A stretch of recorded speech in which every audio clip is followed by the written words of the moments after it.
तुम्ही 2 महिन्यात जर हा प्रश्न सुटेल ना, तुम्ही राजकारणाचा रस सोडून देईल. हक्काची जनता आहे, या हक्कानी लोकांनी ना मला मुलगा समजून आहे ना मला हे करताय. आणि जर पैसे घेऊन जर एखादा उमेदवार आला ना तर त्याला जनता पहिले टोले जाणार, आम्ही तर लांब. तर याच्या आधी असंच काहीतरी एक 2-3 वर्षापूर्वी मुख्यमंत्र्यांना कुठेतरी पैठण गेटला कुठेतरी अशीच सभा घेतली होती आणि त्यावेळेसही असंच बोलले होते ते. त्यावेळेस हे बाण खान हे जातीपातीचं राजकारण करतात. नमस्कार मित्रांनो, छत्रपती संभाजीनगरमध्ये महानगरपालिका निवडणुकीचा रणधुमाळी चालू आहे. आज आपल्या स्टुडिओमध्ये प्रभाग क्रमांक 7चे उमेदवार गणेश साळुंके सर आपल्यासोबत आलेले आहेत. नमस्कार सर. सर आधी पहिले तर आपल्या मराठी पॉडकास्ट चॅनलमध्ये आपलं स्वागत आहे. धन्यवाद. सर आपला राजकीय प्रवास कसा राहिला आहे? राजकीय प्रवास माझा, मी सर्वसामान्य घरातून आलो आहे, सर्वात महत्त्वाचं. त्यानंतर मी महाराष्ट्र नवनिर्माण सेनेमध्ये मी ज्यावेळेस म्हणजे प्रवेश केला आहे तर मी एक मनसे सैनिक म्हणून गेलो होतो. त्याप्रमाणे मी ज्यावेळेस साहेबांचे भाषण ऐकायचो त्यांच्या ज्या गोष्टी मला म्हणजे खूप काही त्या गोष्टीतून मला ताकद यायची साहेबाच्या भाषणातून, की ते पूर्ण महाराष्ट्राचा चांगला विचार करायचे. तर त्यावेळेस मी मनसे सैनिक म्हणून काम करत होतो. त्यावेळेस माझ्या म्हणजे साहेब हे माझ्या मनात होते आणि आजही आहे आणि कायम राहील. पण ज्यावेळेस मी साहेबांच्या याच्यात म्हणजे बाकीच्या इथल्या पदाधिकाऱ्यांच्या सान्निध्यात गेलो, सोबत गेलो, त्यानंतर मला एक गटाध्यक्षपद भेटलं. त्यानंतर मला शाखा अध्यक्षपद भेटलं. शाखा अध्यक्षहून मी उपशहराध्यक्ष झालो. आपल्याला एक म्हणजे नगरसेवक होण्याची प्रेरणा कुठून मिळाली? काही असं काही घडलेलं आहे का आपल्यासोबत? नाही, नगरसेवक होण्याची प्रेरणा ह्याच्यामुळंच घडली की मला जे आहे ना वाडामधला जो आज म्हणजे तो मी बघतोय वाडामध्ये जे लोकांचे जे प्रश्न आहे, जनतेचे जे प्रश्न आहे ना, तर मी ते बघितले, जवळून बघितले खूप. काही पाण्याची समस्या असू, काही ड्रेनेजची समस्या असू, काही पतदिवेची समस्या असू, म्हणजे बाकीचे जे काही महिलांचे जे हे आहे, जे सुरक्षतेचा हे प्रश्न, महिला सुरक्षतेचा प्रश्न, तर मी ते बघितलं जवळून. तर मी त्या म्हणजे त्याच्यावर विचार केला की यार हे का असं का होतं प्रभागात. तर मी त्या हेतूने मी राजकारणात उतरलो की बाबा हे माझ्याकडून सोडवला जाईल का प्रश्न. आपलं अजून एक होतं की आपण आत्तापर्यंत समाजासाठी आपल्या वार्डमध्ये काही कामं अशी केलेली आहेत का? 100% माझे कामं 18 वर्षापासून मी वार्डामध्ये प्रभागात मी करत आलो. प्रभागात नाही, इव्हन शहरापर्यंत मी पूर्ण कामं केले. कामं मी ह्या मार्फत केले की जो जनतेचा प्रश्न आहे, आज शहरातला नो पार्किंग विषय आहे, नो पार्किंग झोन, जे आज महानगरपालिका जे पोलिसांचं काम असतं, जे नो पार्किंगच्या गाड्या उचलून नेणं, ते आज महानगरपालिकेने हातात घेतलं आहे. बरं ठीक आहे, घेतलं आहे, मान्य आहे मला, तुम्ही त्यांना सपोर्ट करत असाल, तुम्ही त्यांना म्हणजे एक कोऑपरेट करत असाल, पण तो जे करण्याचा पद्धत आहे त्यांची ती चुकीची आहे. तुम्ही जर आज नो पार्किंग विषय आहे, एखाद्या ज्यांनी जर गाडी लावली तर तुम्ही त्याला एक 15 मिनटं 20 मिनटं पहिले ते देऊन त्यांना तुम्ही अलर्ट केलं पाहिजे. तिथं जागोजागी बोर्ड लावली पाहिजे, नो पार्किंग, नो पार्किंग, इथं गाड्या लावू नका. तर हा काही प्रश्न आहे. त्या संदर्भात पाण्याचा खूप मोठा विषय आहे. जर आपण पाणी जर वेळेवर म्हणजे टॅक्स भरतोय, पाण्याचा जो टॅक्स भरतोय, तर पाण्याचा टॅक्स जो भरतोय आपण, तर 1 दिवसाआड 2 दिवसाआड पाणी जे होतं आज तो 8 दिवसाआड पाणी गेलं आहे. जे 8 दिवसाआड पाणी जे गेलं आहे ना, तर तुम्ही त्या पाण्याचा ज्या म्हणजे तुम्ही टोटल ओव्हरऑली विचार करा, 365 दिवस जे पाणी येतं शहराला, 365 दिवस जे आहे, तर 365 दिवसापैकी जे पाणी आहे ते फक्त वरचे 45 दिवसच पाणी येते शहरात. अच्छा, आता आपल्याला ड्रेनेज, पाणी किंवा साफसफाई याच्या व्यतिरिक्त अजून कुठं असा मोठा प्रश्न आपल्याला उद्भवतो का की आपण हा आपल्या प्रभागामध्ये जेव्हा आपण नगरसेवक होतो तेव्हा आपण तात्काळ करावा? 100% नगरसेवक होतो तात्काळ करावा. तर मला असं नाही वाटत की मी नगरसेवक व्हायला पाहिजे. मला तो जनतेचा प्रश्न सोडवण्यासाठी मला नगरसेवक होणं आहे आणि मी नाही बी झालो तरी बी तो प्रश्न मी कायम आणि पुढं 365 दिवस तो सोडवतील.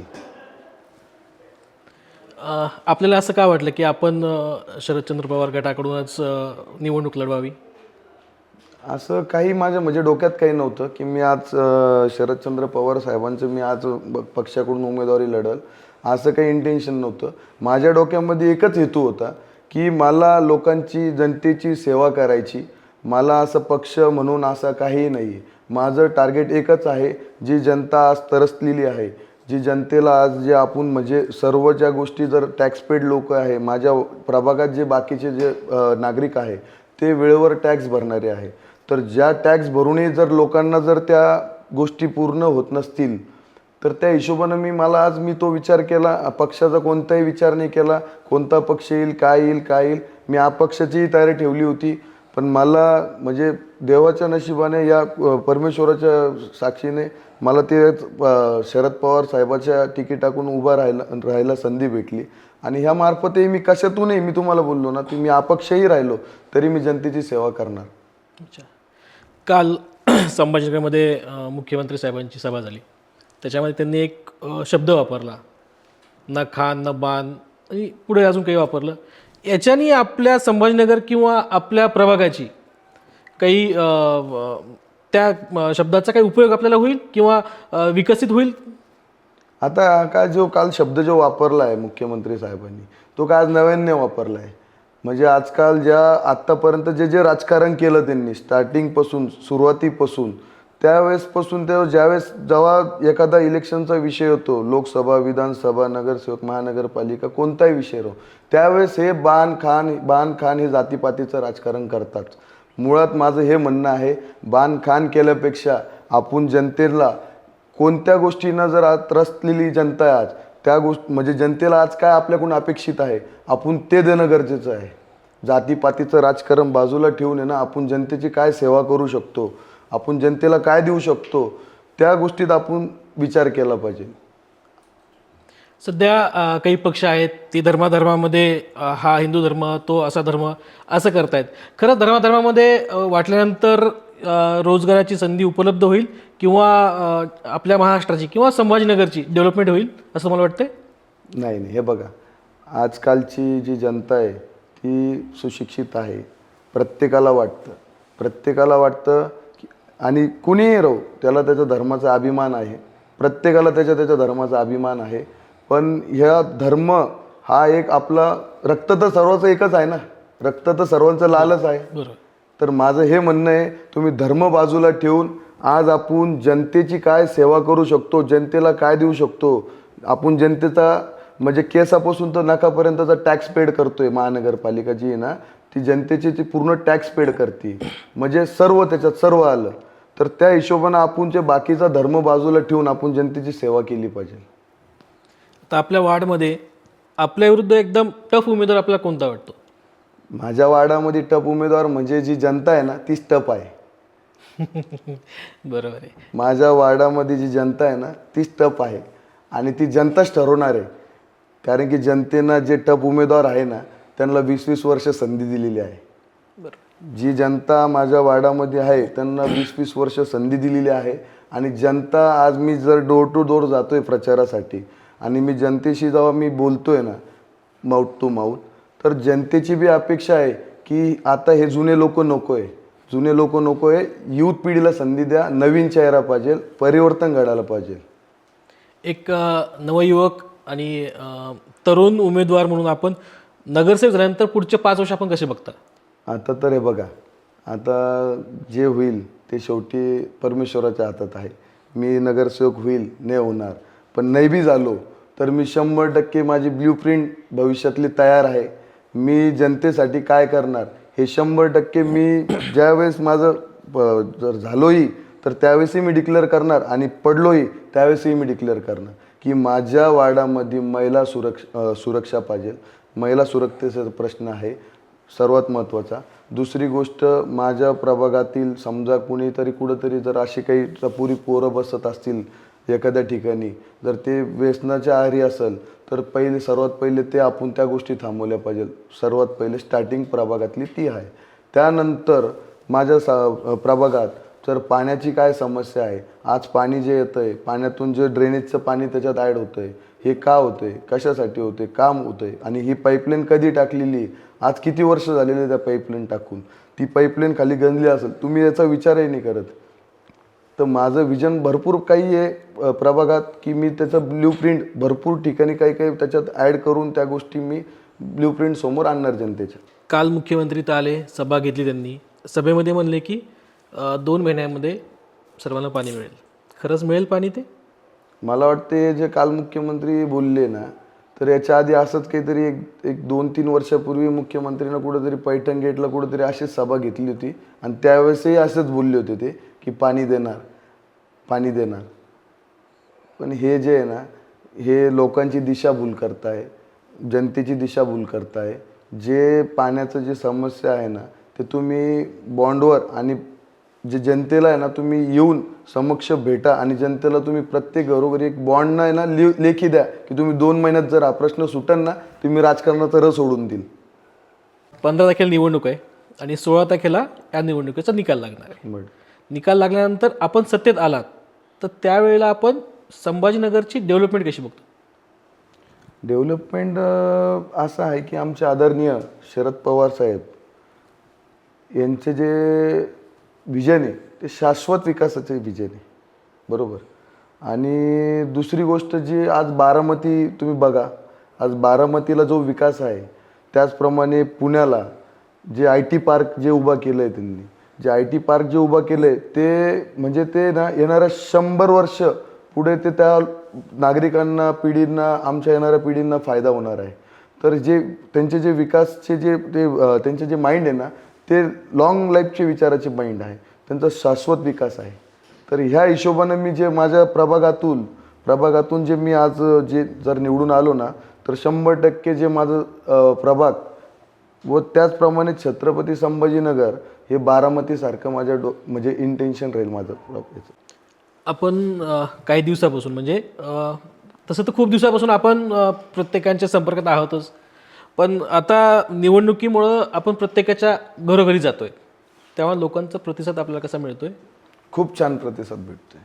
त्याचं कारण काय? खूप छान की म्हणजे जनता जी आज मला प्रतिसाद देते ना, तर ती एवढा सुंदर प्रतिसाद देते की मला म्हणजे त्यांच्या आहे ना भावना आहे ना अशा मनाला लागत आहे की त्याचं कारणही असं आहे की मी गेल्या 18 वर्षापासून समाजसेवा आणि समाजकारण हे दोन्ही गोष्टी मी करत आलेलो आहे.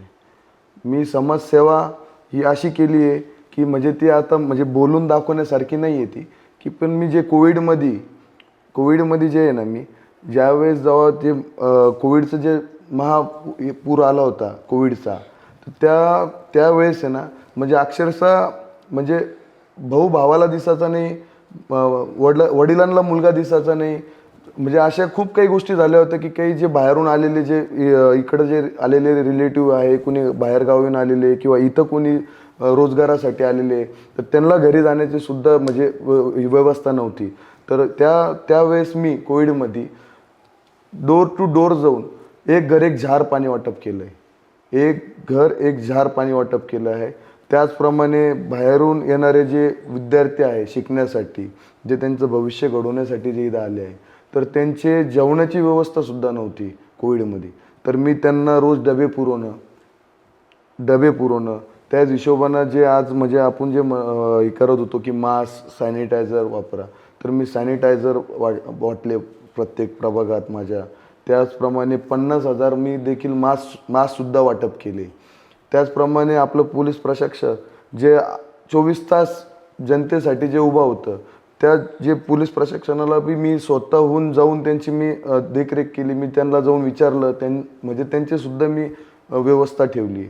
म्हणजे इवन जे कोविड जे महामारी जी आली होती ना आपल्यावर, तर त्या कोविडच्या महामारीमध्ये जे मला खरंच जी सेवा करायला भेटली, तुम्ही जे बोलले ना की काय सेवा, तर मला जी कोविडच्या महामारीमध्ये जी सेवा करायला भेटली ना, तर ती अनपेक्षित आहे. आणि मला त्याच हेतून आज जी जनता मला जे जवळ करते ना, तर त्यांनी माझे कामं बघितले, माझी सेवा बघितली, माझं समाजकार्य, माझी सेवा ह्या गोष्टी जनतेनं जवळून बघितल्या आहे.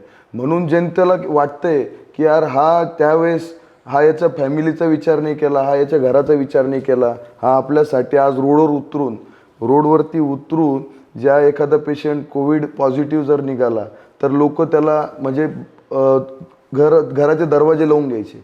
पण एकमेव गणेश साळुंके असा होता की त्यांना माझ्या स्वतःच्या प्रायव्हेट गाडीत बसून त्यांना हॉस्पिटलपर्यंत घेऊन जाणं व 7 दिवस त्यांना तिथं हॉस्पिटलची ट्रीटमेंट घेतल्यानंतर पुन्हा जाऊन मी त्यांना घरी घेऊन यायचो. म्हणजे त्यांना मी त्यांच्यामध्ये पॉझिटिव्ह एनर्जी तयार करत होतो. म्हणजे अक्षरशः मला स्वतःला सुद्धा आहे ना असं वाटत होतं की मला भीती ती नव्हतीच, कारण मी जे आज उतरलो आहे ना मी जनतेसाठी, तर मी पुढचा विचार नाही केलेला आहे की मी आहे उद्या नाही राहणार, मी त्याचा विचार नाही केला आहे. माझं टार्गेट एवढंच आहे की जनतेसाठी मी काय करणार, त्यांच्यासाठी मला जर आज जीवही सोडा लागला तरी मी तो जीव सोडणार. तर त्या कोविडच्या महामारीमध्ये मी देखील स्वतःहून माझ्या प्रायव्हेट गाडीमध्ये जाऊन आणणं, पेशंटला घरी नेणं, हॉस्पिटलला नेणं आणणं. आणि ज्या काही पेशंट असे होते की त्यांची कोविडमध्ये ना टॅबलेट्स घेण्याची सुद्धा हे नव्हती, पैशाचा प्रॉब्लेम, आर्थिक प्रॉब्लेम होता. तर त्या प्रॉब्लेममध्ये सुद्धा मी स्वतःच्या माझ्या खर्चानं पेशंटचे हे टॅबलेट्स मी स्वतःच्या खिशातून मी त्यांना आणून दिले. अशी खूप काही कामं आहे. हे तर कोविडचेच सांगायचे झाले. बाकीचे अदर ज्या उन्हाळा जेव्हा लागला तर मी माझ्या प्रभागात जागोजागी पानपोया लावल्या होत्या पाणी पिण्यासाठी. काही येणारे जाणारे नागरिक आहे, जे बाकी लायब्ररीत अभ्यास करणारे, बाहेरून येणारे जे मुलं आहे, ते जे आज त्यांचं भविष्यासाठी जरी ते शिक्षणासाठी आले तर त्यांना कुठं उन्हातानाची ताण लागली तर मी जागोजागी कॉर्नरला पाण्याची व्यवस्था त्यांना उपलब्ध करून दिली होती. असे भरपूर कामं आहे. काही जे कोविडमध्ये जे बाकीचे त्यांना जे गरीब जे लोक आहे, जे रोजीरोटीवाले आहे, तर त्यांचे कामं थांबले होते. त्या कामातून मी त्यांना कडधान्याच्या किट मार्फत मी त्यांना किट दिलं आहे. 15-15 दिवस त्यांचं घर चालेल त्या हिशोबानं मी त्यांना सुविधा उपलब्ध करून दिल्या. त्याचप्रमाणे काही लोक इथं समजा बाहेरगावीन इथं जर अडकले असतील तर त्यांना येण्या जाण्यासाठी ज्यावेळेस तो पोलीस मुख्यालयाचा जो त्यांना एक हे पाहिजे होता पास, त्याच्यातून तो एक नंबर पाहिजे होता, त्या पासचा जो नंबर, तर ते देखील मी त्यांना मदत करून त्यांना इमर्जन्सी असेल तर मी त्यांना ती सुद्धा मदत केलेली आहे. आणि मी सांगितल्यापेक्षा जनता, माझ्या प्रभागातली जनता तुम्हाला सांगाल, इवन माझ्याकडं व्हिडिओ तक आहे, सर्व गोष्टी आहे की मी खरंच प्रामाणिक काम केलं म्हणून आज जनता मला आहे ना जवळ करते. आज जनता जी उभा करते ना मला, तर मी उभा नाही राहते, मला ती जनता उभा करते. आणि ती जनतेची इच्छा आहे की गणेश नाही, तू एकदा तरी ना नगरसेवक पद घे. पण मी जनतेला सांगतो मला नगरसेवक पद नको आहे, तुम्हीच माझ्यासाठी नगरसेवक आहे. आपण कोविडच्या काळामध्ये एवढ्या लोकांच्या संपर्कात आलात आणि आता पण आहात, पण याच्यानंतर आपण नगरसेवक झालात आणि त्याच्यानंतर लोकांना काही प्रॉब्लेम आले तर त्यांनी आपल्यासोबत डायरेक्ट संपर्क कसा करायचा म्हणजे आपण काही ॲप किंवा हेल्पलाईन असं काही करणार आहेत का? 100% माझं जे आहे ना विजन, मी तुम्हाला सांगितलं पहिले, माझी ब्ल्यू प्रिंट जे आहे ना, मी प्रत्येक घरोघरी जाऊन माझे सर्वात पहिले तुम्हाला जसं 112 जो डायल केल्यानंतर जर एखाद्या लेडीजला छेडछाड जर झाली तर ते जसं 112चं जे डायलिंग आहे ना, तसं मी माझं स्वतःचा एक नंबर, तो इमर्जन्सीसाठी प्रभागात कुठं काही आग लागली, कुठं काही लेडीजला छेडछाड झाली, कुठं काही टपुरी मुलं जर कुठं काही व्यसन करताय कुठंतरी याच्यावर, तर मी हे जे माझ्या झाल्याच मी प्रत्येक डोर टू डोर जाऊन माझे ना हेल्पलाईन नंबर देणार आहे की तुम्हाला जर प्रभागात जर कोणतीही जर अडचण असली तर तुम्ही ह्या नंबरवर कॉल करा. त्याच्यासाठी 24 तास मी त्यासाठी माणसं बसवणार आहे की तिथं लगेच ॲक्शन झाली पाहिजे. जर कुठंही काही असं जर हे होत असेल चुकीचे कामं, तर त्याच्यासाठी मी 24 तास हेल्पलाईन नंबर एक चालू करणार आहे. आपल्या प्रभागामध्ये म्हणता नाही, पण आपल्या आसपास जवळपास तिथे नशेखोर किंवा मुलींची छेड करणारे लोक आहेत, याच्याबद्दल कुठं प्रशासनाला दिसत नाही आहे का? कुठं नाही, दिसतंय ना, प्रशासनाला दिसतं आहे आणि त्या गोष्टीसाठी प्रशासन तर करतंच त्यांचं काम. पण मी स्वतः आहे ना, स्थानिक पोलीस स्टेशनला फोन करून मी स्वतः त्यांच्यासोबत फाईट करतो आणि मी स्वतः जाऊन त्यांना फाईट करून त्यांना मी तिथून पळवून लावतो. त्याचप्रमाणे पोलीस स्टेशनलाही मी फोन करून त्यांच्यावर गुन्हे दाखल केलेले, असे भरपूर गोष्टी घडल्या आहे. आत्ता आपण जसं बोललो की नशेखोर, पण नशेखोर असेच नाही म्हणत, त्याला पण काहीतरी कारण असतं, बेरोजगारी किंवा अजून काही.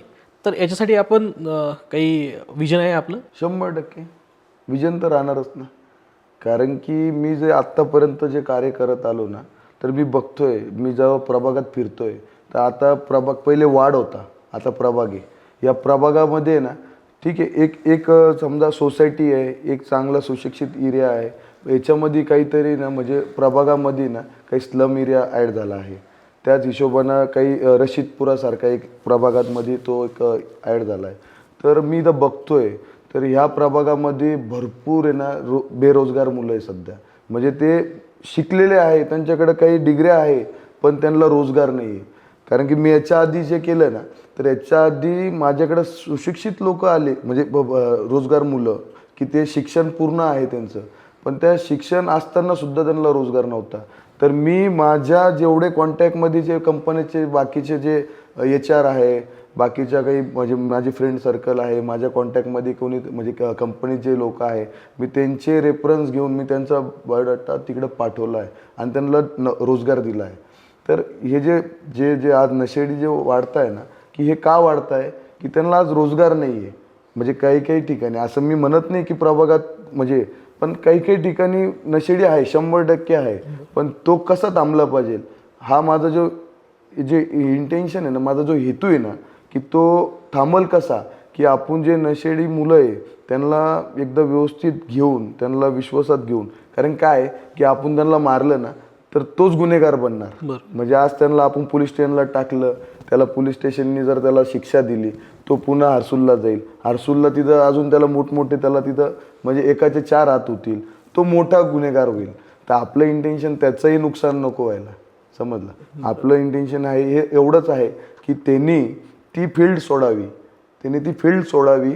व म्हणजे मला त्यांनी मी करतोच आहे प्रयत्न, पण मला येऊन जर मी व्यवस्थित जर त्याला पटवून सांगितलं ना की नाही राजा, असं ह्या प्रभागात जे ह्या गोष्टी घडताय ना, तुझे आज व्यसन करतोय त्याच्यामुळे तुझं घर उद्ध्वस्त होऊ शकेल, तर ते नको होऊ देऊ. कारण तू तुझ्या फॅमिलीचा विचार कर, तुला बहीण आहे, बहीण उद्या लग्नाला येईल, तुझं लग्न बाकी आहे. तर आपण इंटेन्शन आपण प्रभागात हे ठेवलं आहे की बाबा त्याचं जे आहे ना, तो कुठंतरी क्लास 1 क्लास 2 नाही होते ना, तर ठीक आहे, तू कुठंतरी जॉब कर. 10-15 हजार रुपयावर आज मला तरी वाटतं एक 2-3 जणांची फॅमिली 10-15 हजार रुपयावर ती चालू शकेल. जर तेही त्याच्याकडून नसेल म्हणजे तो जर शिकेल नसेल आणि जर त्याला नसेल होत ना, तर त्याला एखादा छोटा काहीतरी बिझनेस माझ्या माध्यमातून कमीत कमी, म्हणजे मी एक टार्गेट ठेवलंच आहे. प्रभागात जे काम करतोय ना, मी बघतोय आता प्रभाग झालेला आहे, त्या प्रभागात म्हणजे भरपूर बेरोजगार मुलं आहे. तर ते बेरोजगार मुलाला माझं एक इंटेन्शन आहे की मी कमीत कमी 700 ते 800 जे युवा पिढी ना, जी बेरोजगार आहे, मी त्यांना जॉब लावण्याचं माझं एक म्हणजे फ्युचर आहे. मग त्यांना मी कुठेतरी जॉब लावून देईल आणि मला 100% गॅरंटी आहे की तुम्ही लावल म्हणजे लावल. आपल्या प्रभागातील जे मतदार आहेत त्यांनी आपल्यालाच का मतदान करावं? त्याचं कारण असं आहे की हा 1-2 दिवसाचा किंवा एखाद्या हप्त्याचा प्रश्न नाही, बरोबर आहे. जर आपण मी स्वतःही जर मी मतदान करेल ना, तर मी त्याचा 5 वेळेस विचार करेल. तसंच युवा पिढीनं पण आहे ना, जे नवीन तरुण मतदार त्यांनीही आणि मी पण आणि सर्व जनतेने ना मतदान करताना आहे ना एकदा विचार करायला पाहिजे की आपण जे मतदान करतोय कोणाला करतोय, त्याचं बॅकग्राऊंड काय, त्याचं कॅरेक्टर काय, आणि तो म्हणजे तो घराण्याशाहीतला आहे की तो फक्त त्याला सत्तेसाठीच आणि नुसतं पैसे कमवण्यासाठीच त्याला फक्त इलेक्शन लढायचं आहे. तर हा विचार न करता मतदारांनी त्याचं पूर्ण बॅकग्राऊंड, पूर्ण त्याचं चारित्र्य ओळखावा. व जसं आपण आज मोबाईल आणायला जातो, मोबाईल जर घ्यायला जातोय बाजार म्हणजे शॉपमध्ये, तर मोबाईल घेताना आपण जसं विचार करतो ना की सॅमसंगचा चांगला आहे की आयफोन चांगला आहे की नोकिया चांगला आहे की रेडमी चांगला आहे, तर आपण असं 4 मित्रांना विचारतो किंवा स्वतःही एकदा बसून आपण विचार करतो की कोणता मोबाईल चांगला राहील. तर त्या हिशोबानं जसं आपण मोबाईल घेतो, त्याच हिशोबानं मतदानाच्या वेळेस आहे ना विचार करायला पाहिजे की हा आपल्या वार्डाचा म्हणजे खरंच वार्डाचा आपला हा काहीतरी हे करेल का, म्हणजे त्याचा वार्डामध्ये सुधारणा करेल का, वार्डामध्ये परिवर्तन घडवेल का. तर असा विचार करून मतदारांना तो मतदान केलं पाहिजे. म्हणजे तो मी असू किंवा जनता असू, म्हणजे सर्वांनीच आहे ना ते मतदान करताना तो विचार करूनच मतदान केलं पाहिजे. जसं की ना मी तुम्हाला बोललो की मतदान मी राहू या जनता राहू, म्हणजे सर्वांनीच मतदान करताना आपण जो विचार करतोय की समोरचा जो उमेदवार आहे की तो खरंच कॅपेबल आहे का. जसं आज युवा पिढींनी तो विचार केला पाहिजे. जसं मी आज म्हणतोय की मी आज युवा पिढींना, जे तरुण आहे, नवीन युवा तरुण आहे, मी त्यांना आज 500 ते 700 जणांचा जे मी आज म्हणजे विचार ठेवला डोक्यामध्ये की जे बेरोजगार आहे प्रभागात, जे काही म्हणजे ग्रीन पट्टा आहे, काही स्लम एरिया आहे, काही माझ्या प्रभागात काही असतील, तर ते मी 500 ते 700 जणांचं जे टार्गेट ठेवलं आहे ना, की त्यांना जॉब नाही, जॉब भेटला तर काही बिझनेस छोटा मोठा, तर त्या हिशोबानं त्यांना मी त्यांचा तो विचार करून त्यांनी मतदान करायला पाहिजे. बरोबर आहे, युवाचं. त्याच संदर्भात जशी महिला आहे, महिलाचं मी जसं म्हणजे त्यांनी महिला सुरक्षिततेचा विषय आहे, स्वतःची सुरक्षता, म्हणजे ते कोण विचार करेल महिलांचा, महिलाचाही विचार केला गेला पाहिजे त्या हिशोबाने, की महिलांनी मतदान करताना की हा उमेदवार खरंच आपलं सुरक्षिततेचं हे करेल का. कारण मी आज का तुम्हाला बोलतोय की मी आज M2 मध्ये फर्ची ग्राउंडवर, म्हणजे फर्ची ग्राउंडवर जे नशेडी जे मुलं बसायचे ना, जे नशा करत, जे टपुरी मुलं, तर मी तिथं आहे ना देवास ग्रुपच्या मार्फत मोठा आपला नवरात्र उत्सव मोठा तिथं मी करत असतो दरवर्षी. आणि तो करत असताना मी फक्त तिथं महिलांनाच एंट्री ठेवत असतो. आणि ते नवरात्र खेळताना जो आपल्या हिंदू धर्माचा जो सण आहे, तो तिथं खेळत असताना जी महिला जी खेळते ना, तर तिथं मी मुलांना बिलकुल एंट्री देत नाही खेळण्यासाठी. तर म्हणजे ते सांगण्याचा हेतू असा आहे की तिथं जी मी ते महिला सुरक्षिततेचा तुम्ही तिथं प्रश्न आणत असतो. म्हणजे त्याच हिशोबानं माझ्या एकट्याचं मी बोलत नाही की बाकीचेही समजा कोणते अदर पक्षाचे असतील ना, तर त्यांनी तो विचार महिलाचा केला पाहिजे, जसं मी करतोय आज.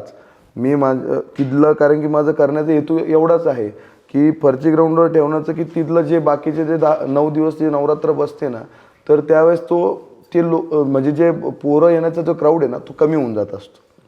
म्हणजे माझं इंटेन्शन काय, आपण हिंदू धर्माचा सण करतोय, तो तर आहे 100% आणि तो केलाच पाहिजे.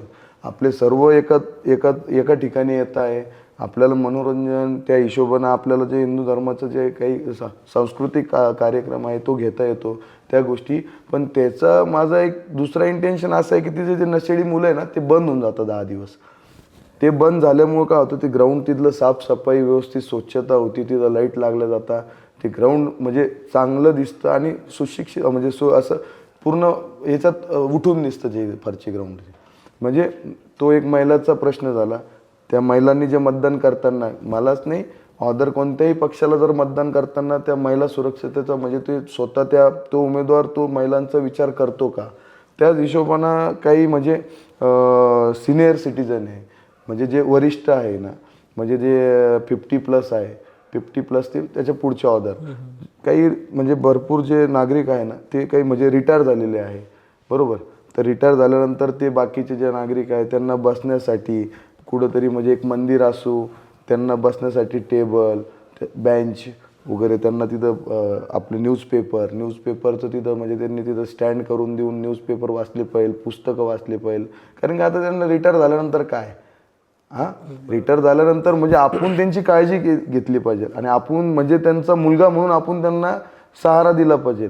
तर म्हणूनच मी त्या प्रभागात जे आज मी माझं विजन जे घेऊन जातोय ना, तर मी म्हणजे तरुणापासून तर सिनियर सिटीजनपर्यंत जे माझं विजन आहे ना, तर ते मी पूर्ण माझ्या म्हणजे माइंडमध्ये सेट करून ठेवलेलं आहे की मला प्रभागात की मला मतदान का द्यावं, मला लोकांनी का निवडावं, की माझं जे विजन आहे ना, तर त्या विजनला मी घेऊन चालतोय. म्हणून मला हक्काने मला लोकांनी ना म्हणजे मला ते लाईक करताय स्वतःला की नाही आम्हाला गणेश पाहिजे, गणेश आपला. मी जेव्हा डोर टू डोर जातो ना, अरे आपला गणेश आहे का, ये मध्ये घरात आहे, मला घरात घेऊन मला ते स्वतः आहे ना चहा घे, नाश्ता कर, म्हणजे बसून मला समजत आहे की मला हे वाटतंय की मी इलेक्शनसाठी उभा नाही आहे.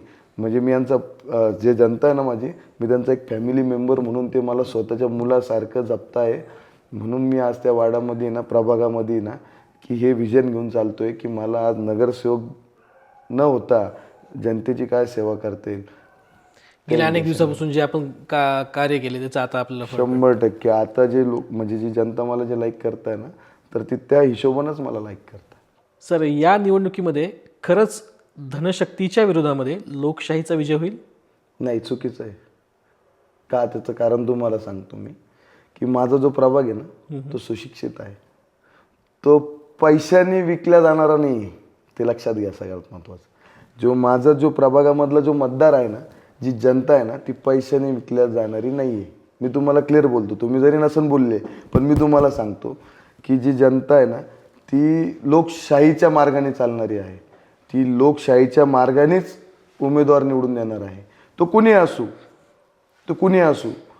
म्हणजे हे चुकीचं आहे की जे म्हणजे तुम्हाला जसं आज तुम्ही जे बोलले की आज साधं नगरसेवक पदासाठी जर तुम्हाला मुख्यमंत्र्याचं जर भाषण ठेवावं लागते संभाजीनगरमध्ये, किंवा तुम्हाला जर एखादे पॉईंट घ्यावा लागत आहे की पाण्याचा असो कशाचा असो, तर हे चुकीचं आहे, लक्षात ठेवा.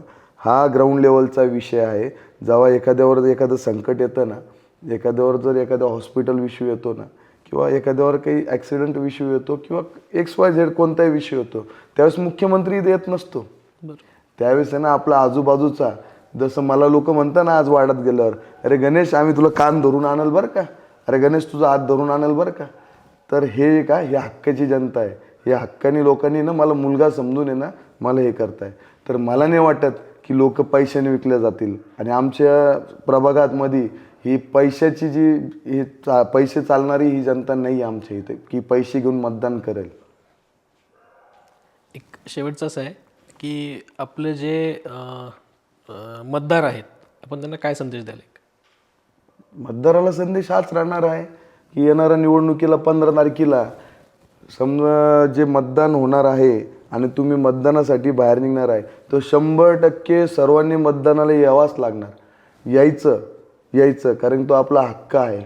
बरोबर. 100% लोकशाहीला बळकट करायचं. लोकशाहीला आपल्याला बळकट करायचं आहे. त्या हिशोबानं सर्वांनी यायलाच पाहिजे, मतदान करायलाच पाहिजे. बरोबर आहे. आणि राहिला प्रश्न हा की कोण निवडून येणार, ती जनता तर दाखवून देणार 100%. तर त्या हिशोबानं काही जे पैसे वाटून जर काही एखादा उमेदवार जर निवडून येत असेल तर जनता त्याला 100% त्याला तर पहिले पाडणार, 100% त्याला पहिले पाडणार आणि त्याला मारणार पण. जर एखाद्यानं पैसे घेऊन जर आला ना, तर मला एवढी गॅरंटी माझ्या प्रभागात तर पैसे कोणी घेणार नाही. आणि जर पैसे घेऊन जर एखादा उमेदवार आला ना, तर त्याला जनता पहिले टोले देणार. आम्ही तर लांब, आम्ही तर नंतर देऊच त्याला, पण पहिले जनता त्याला टोले देणार आणि तिथून आकलून लावणार. जनतेला सध्या विकास पाहिजे. जनतेला सध्या विकास पाहिजे. कारण की तुम्ही जर आज पैशाने विकल्या जर गेले ना, तर तुम्ही त्याचे नकटे होशाल त्या नगरसेवकचे. जर एखादा जर नगरसेवक जर पैसे देऊन जर नगरसेवक होत असेल ना, तर त्याचे नकटे होणार आहे. हे लक्षात ठेवा. कारण की तुम्हाला बोलायला तोंड पाहिजे ना. मग जर तुम्ही जर आज पैसे घेऊन जर मतदान केलंय, तर तुम्हाला उद्या बोलायला तोंड नाही राहणार आहे. आणि तुम्ही जर खरंच लोकशाहीच्या मार्गाने जर तुम्ही मतदान हक्काने जर समोरचं जर चारित्र्य बघून जर मतदान केलंय ना, चारित्र्य बघून जर मतदान केलंय ना, तर तुम्ही 100% त्यालाच तुम्ही निवडून देणार.